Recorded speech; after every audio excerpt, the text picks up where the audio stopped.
برائیوں کا خاتمہ کر کے اچھائیاں کر کے نیکیوں کو اکٹھا کر کے یاد رکھیے پیارو، جب ہماری نظریں جو آج پوری دنیا کی خوبصورتی دیکھ رہی ہے، جب یہ آنکھیں بند ہو جائیں گی، جب یہ آنکھیں بند ہو جائے گی اور یہ سانسوں کا بندھن ٹوٹ جائے گا، تو اس وقت تمہیں پھر نیکیاں کرنے کی مہلت نہیں دی جائے گی، تم اس دنیا سے چلے جاؤ گے، اور پھر چاہے قبر کی منزل ہو، چاہے حشر کی منزل ہو، ہر منزل پر وہی شخص سب سے پہلے کامیابی کی منزلیں چونتا ہوا نظر آئے گا، جس کے عمل اچھے ہوں گے، جس کا طور طریقہ اچھا ہوگا، جس نے اپنی پوری زندگی آقا سے محبت کر کے اللہ کی بارگاہ میں سجدہ ریز ہو کر کے، والدین کی فرما برداری کر کے، اساتذہ اور بڑوں کا ادب کر کے، اپنے بھائیوں سے محبت کر کے، حلال رزق حاصل کر کے پوری نیک زندگی بنائی ہوگی، وہ جب اس دنیا سے جائے گا تو مسکراتا ہوا جائے گا، جب وہ اس دنیا سے جائے گا ہنستا ہوا جائے گا، آقا کی زیارت کی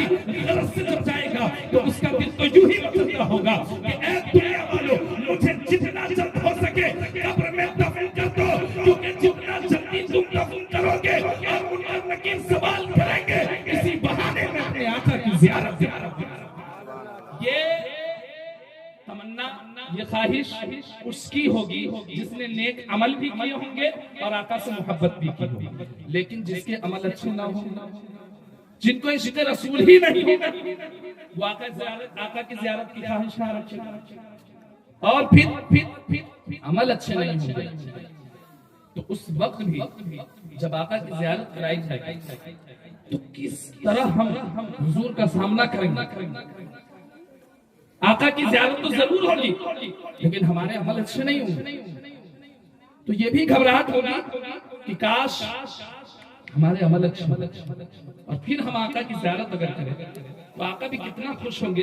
جب ان کا غلام، ان کا چاہنے والا، ان کا امتی جب اس دنیا سے جائے گا۔ آقا خود فرماتے ہیں میرے پیارے امتیوں سنو، میرے پیارے صحابہ سنو، اپنی زندگی میں نیکیوں کو شامل کر لو تاکہ جب میدان حشر سجے اور اس وقت جب میں بارگاہ خدا میں تمہاری سفارش کرنے جاؤں تو اس وقت میں بارگاہ خدا میں یہ کہہ کر فخر محسوس کر سکوں کہ اے خدا دیکھ میری امت کے کتنے نیک لوگ موجود ہیں، کتنے تیری بارگاہ میں سر جھکانے والے موجود ہیں، لیکن قسم خدا کی اگر ہمارے اعمال اچھے نہ ہوں گے تو سوچئے ہماری وجہ سے آقا کو کتنی تکلیف پہنچے گی، اور ایک عاشق رسول کبھی نہیں چاہے گا کہ اس کی وجہ سے اس کے کبھی چاہیں گے۔ آج حاجی محبوب صاحب، حاجی نور ہاشم صاحب، ان کے تمام برادر یہاں پہ بیٹھے ہیں، آج ان سے پوچھئے ان کی ماں کا سایہ جب پر تھا اور جب سے ان کی ماں کا سایہ اٹھا کیا فرق ہے، وہ خود اپنے لفظوں میں آپ کو بیان کریں گے۔ حضرت ماں اگر بیڈ پر ہی لیٹی تھی، بیمار ہی پڑی تھی، لیکن جب ان کی زبان سے دعائیں نکلتی تھی تو قسم خدا کی جس میدان میں میں جاتا تھا ترقیاں میری قدم چومتی ہوئی نظر آتی تھی، لیکن قسم خدا کی ماں کا سایہ اٹھ گیا ہے تو تنہائی محسوس ہوتی ہے، ماں کا سایہ اٹھ گیا ہے ایک اکیلا پن محسوس ہوتا ہے، ان کا سایہ ہمارے لیے کتنا فائدہ مند ہوتا ہے۔ لیکن پیارو سوچو، ایک انسان اگر ماں کی اہمیت کو بتاتا ہے تو آپ بات کو ہلکے میں بھی لے سکتے ہیں، لیکن آؤ حضرت موسیٰ کی زندگی سنو۔ حضرت موسیٰ علیہ السلام وہ نبی ہے جب کوہ طور پر جاتے تھے تو خدا سے گفتگو کرتے تھے، اسی وجہ سے اللہ نے حضرت موسیٰ کو کلیم اللہ کے لقب سے نوازا تھا۔ حضرت موسیٰ علیہ السلام عام نبی نہیں تھے بلکہ وہ کوہ طور پر جا کر خدا سے گفتگو کرنے والے نبیوں میں سے تھے، لیکن قسم خدا کی ہمیشہ بارگاہ خدا میں جاتے تھے، کوئی حکم نہ ہوتا تھا، لیکن ایک دن کا واقعہ ہے، حضرت موسیٰ کوہ طور پر چل رہے ہیں، آواز آتی ہے اے موسیٰ ذرا سنبھل کر اپنے قدم کو رکھنا، اللہ اکبر کبیرہ۔ پیارو ذرا غور سے سننا اور ماں کی اہمیت اور قدر و قیمت کو سمجھنا تو تمہیں سمجھ میں آئے گا۔ وقت کا نبی، وقت کا نبی، وقت کا رسول، وقت کا رسول، وقت کا نبی کوہ طور پر چل رہا ہے، روزانہ چلتا تھا، کوئی حکم نہیں ہوتا تھا، کوئی سزا نہیں ہوتی تھی، لیکن آج جب حضرت موسیٰ چل رہے ہیں بارگاہ خدا سے حکم ہوتا ہے موسیٰ سنبھل کر قدم رکھنا۔ کہا مولا آپ کے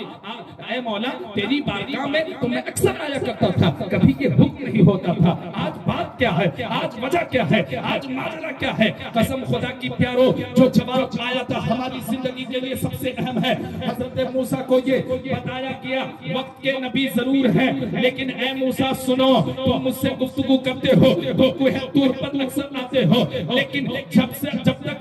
ماں زندہ تھی جب بھی تم گھر سے نکلتے تھے تو تیری ماں تیرے لیے دعا کرتی تھی، لیکن گزشتہ کل تیری ماں کا انتقال ہو گیا ہے، تو یاد رکھ موسیٰ تو وقت کا نبی ضرور ہے، لیکن جب تو نکلتا تھا تیری ماں تیرے پیچھے دعا کرنے کے لیے موجود رہتی تھی اور دعا کرتی تھی مولا ہر قدم پر میرے بچے کی حفاظت کرنا۔ لیکن آج اے موسیٰ تیری ماں کا سایہ تیرے سر سے اٹھ گیا ہے، اور وقت کا نبی ضرور ہے لیکن ماں کا مقام الگ ہے، اسی لیے تجھے حکم دے رہا ہوں کہ اے موسیٰ اب تیرے حق میں دعا کرنے والی موجود نہیں ہے، اس لیے سنبھال کر اپنے قدم کو رکھ اور کوہ طور پر چل۔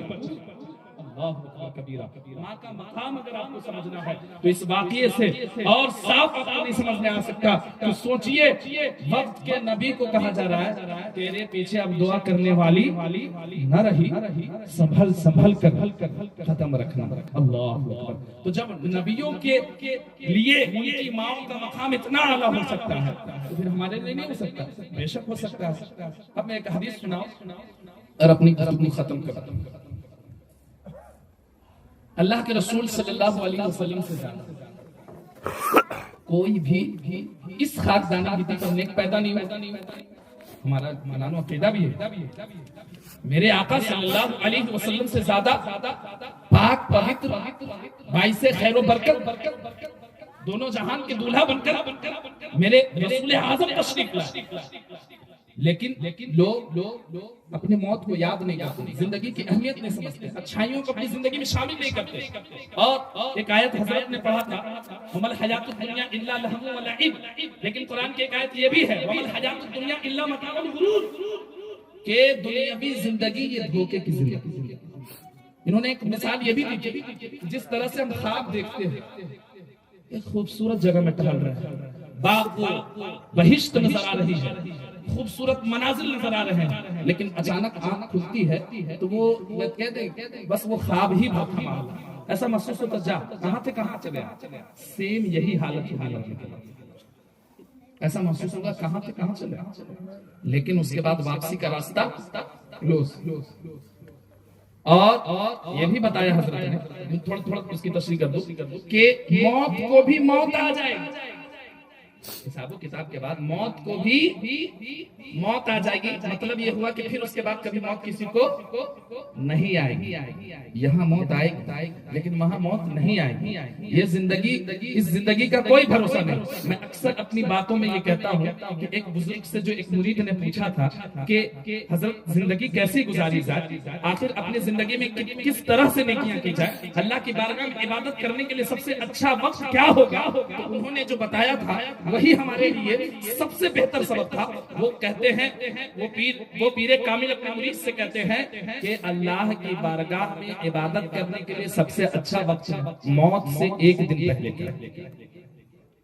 آپ اللہ کی عبادت میں لگو، عبادت کرتے رہو، موت آ جائے، اس سے خوبصورت موت ہو سکتی ہے؟ نہیں ہو سکتی۔ اس مرید نے کہا حضرت بات سمجھ میں آ گئی کہ موت سے پہلے کا کچھ لمحہ جو ہے یہ اللہ کی بارگاہ میں عبادت کرنے کے لیے سب سے اچھا وقت ہے، لیکن یہی تو نہیں معلوم مریں گے کب، موت کا وقت ہی نہیں معلوم، تو آخر ہم عبادت کریں تو کیسے؟ اس پیر کامل نے کہا پیارے مرید سن، تو خدا کی بارگاہ میں نہیں جانتا کہ تجھے کب موت آنی ہے، جب تو خدا کی بارگاہ میں سر جھکانا تو سمجھنا یہ آخری سجدہ ہے، اور اپنی زندگی کے ہر لمحے کو، ہر ساعت کو، ہر گھڑی کو اپنی زندگی کا آخری لمحہ، آخری گھڑی، آخری ساعت سمجھ کر خدا کی بارگاہ میں عبادت کرتا رہا۔ یاد رکھ وہ وقت بھی آئے گا جو تیری موت کی گھڑی ہوگی اور تو خدا کی بارگاہ میں سجدہ ریز رہے گا، فرشتے آئیں گے اللہ کی بارگاہ میں سر جھکائے ہوئے حالت میں تیری روح کو قفس رخصتی سے پرواز اور پھر تو ایک اچھی موت دنیا سے حاصل کر کے چلا جائے۔ تو اپنی زندگی کے ہر لمحے آخری لمحے، حضور سے زیادہ کوئی نیک نہیں تھا، لیکن اللہ کے رسول دعا کرتے تھے اللہم انی اعوذ بک من سخطک وعذابک واعوذ بک من عذاب القبر واعوذ بک من سکرات الموت۔ اللہ اکبر کبیرہ۔ آقا صلی اللہ علیہ وسلم بارگاہ خدا میں دعا کرتے ہیں۔ پیارو ہم کیا دعا کریں گے، ہم کیا بارگاہ خدا میں روئیں گے، جس آنسوؤں کو آقا نے بہایا ہے ہمارے لیے بہایا ہے، اور بارگاہ خدا میں اتنا خوف تھا، اللہ کے رسول اپنے خدا سے اتنی محبت کرتے تھے، اس کے باوجود اللہ اکبر کبیرہ موت کا طریقہ میرے آقا نے بتایا، اور موت سے پناہ مانگنے کا طریقہ آقا نے بتایا، اور دنیا والوں کو بتایا کہ جب میں دونوں جہان کا سردار ہو کر موت کو یاد کر سکتا ہوں، اللہ کا خوف میرے دل سے نہیں نکلتا ہے، تو تم تو میرے چاہنے والے ہو، تم تو میرے امتی ہو، تم تو میری امتی ہو، تمہیں تو مجھ سے زیادہ خدا سے ڈرنا ہوگا۔ لیکن پیارو، آقا کا ہر عمل ہمارے لیے سبق ہوتا تھا، پاٹ ہوتا تھا، لیسن ہوتا تھا۔ آقا صلی اللہ علیہ وسلم بارگاہ خدا میں دعا کرتے ہیں، اللہم انی اعوذ بک من سخطک و عذابک، اے اللہ مجھے اپنی ناراضگی سے بچا دے، اے اللہ مجھے اپنے عذاب سے بچا دے، واعوذ بک من سکرات الموت، اے اللہ موت کی تکلیف سے بچا دے، واعوذ بک من عذاب القبر، اے اللہ عذاب قبر سے بچا دے۔ قسم خدا کی میرے آقا بخشائے ہوئے ہیں، لیکن پھر بھی بارگاہ خدا میں دعا کرتے ہیں، یا خدا موت کی یا خدا اپنی ناراضگی سے بچا لے، عذاب قبر سے بچا لے، موت کی تکلیف سے بچا لے۔ تو جب آقا بارگاہ خدا میں یہ دعا کر سکتے ہیں تو ہم امتیوں کو بھی اس حدیث پاک سے سبق لے کر کے اپنی زندگی کو تبدیل کرنے کی ضرورت ہے، آقا کی سیرت کو اپنانے کی ضرورت ہے۔ اور آقا جب عذاب قبر سے پناہ مانگ سکتے ہیں، آقا عذاب قبر سے پناہ مانگ سکتے ہیں، تو ہم پر لازم ہے کہ ہم بھی موت کو یاد کریں، سکرات موت سے بچنے کی دعا کریں، اور خدا کی ناراضگی سے بچنے کی۔ یہ ہمارا فریضہ ہے۔ اور قسم خدا کی موت کی تکلیف اتنی بڑی ہوتی ہے کہ حدیثوں میں ہے کہ جس طرح سے زندہ بکری کے بدن سے کھال کھینچ دیا جائے، اس سے کہیں زیادہ جب جسم سے روح کی جدائی ہوتی ہے ایک شخص کو اس کا حساب ہوتا ہے۔ تو ہمیں چاہیے کہ ہم اپنی زندگی کے ہر لمحے کو آخری لمحہ سمجھیں۔ زندگی کی آخری جس میلاد میں بیٹھے ہیں، کیا پتا ہمیں سے کسی کا آخری میلاد کوئی نہیں جانتا۔ اچھا خاصا چلتا پھرتا شخص مر جاتا ہے، اور بڑے بڑے بیمار 10 سال 20 سال اور ایکسٹرا بیڈ پر ہی پڑے رہ جاتے، لیکن مرتے نہیں ہیں۔ موت ضرور بھی ضرور بہانہ ڈھونڈتی ہے، لیکن ہمیں اپنی زندگی کو کس انداز سے گزارنا ہے یہ ہمیں سمجھنا ہوگا۔ اور اگر جس دن ہم نے اپنی زندگی کے مقصد کو، یا قرآن عظیم کی اس آیت کو کہ وما خلقت الجن والانس الا لیعبدون کے مقصد کو سمجھ لیا کہ اللہ فرماتا میں نے جن و انس کو اپنی عبادت کی خاطر پیدا کیا ہے، تو پھر ہمیں اگر ہماری سوچ یہ ہو جائے گی انشاءاللہ تو ہم اپنی زندگی میں گناہ تو دور، مسجد سے آنا یا بارگاہ خدا سے عبادت کو چھوڑ کر آنا بھی مناسب نہیں سمجھیں گے۔ اور یہی وجہ ہے آج جن ولیوں کا ذکر کرتے ہیں، جن نبیوں کا ذکر کرتے ہیں، جن رسولوں کا ذکر کرتے ہیں، انہوں نے اپنی زندگی کے ہر لمحے کو بارگاہ خدا میں عبادت کر کے گزارا ہے، اللہ کے خوف میں گزارا ہے۔ یہی وجہ ہے سیجعل لهم الرحمن ودا کا تاج زرین پر رکھا گیا، اور اللہ قرآن میں فرماتا ہے کہ نیک عمل کر کے جاؤ گے تمہاری محبت لوگوں کے دلوں میں ڈالوں گا۔ اور یہی وجہ ہے کہ ہم اپنے اکابر کو، اپنے بزرگوں کو یاد کرتے ہیں، کیونکہ انہوں نے اپنی زندگی کو یاد خدا میں، یاد رسول میں۔ تو آج اس مجلس سے اٹھنے سے پہلے آپ بھی دل میں عہد کریں انشاءاللہ عز و جل ہم اپنی زندگی کے طور طریقے کو بدلیں گے، اور آقا کے بتائے ہوئے طریقے پر اپنی زندگی گزاریں گے، شریعت اسلام کی روشنی میں اپنی زندگی گزاریں گے، موت کو یاد کرتے ہوئے اپنی زندگی گزاریں گے کہ انشاءاللہ عز و جل بعد عشاء سے بیٹھے ہوئے جتنے لوگ ابھی تک ہیں ان کا آنا سود مند ہو جائے۔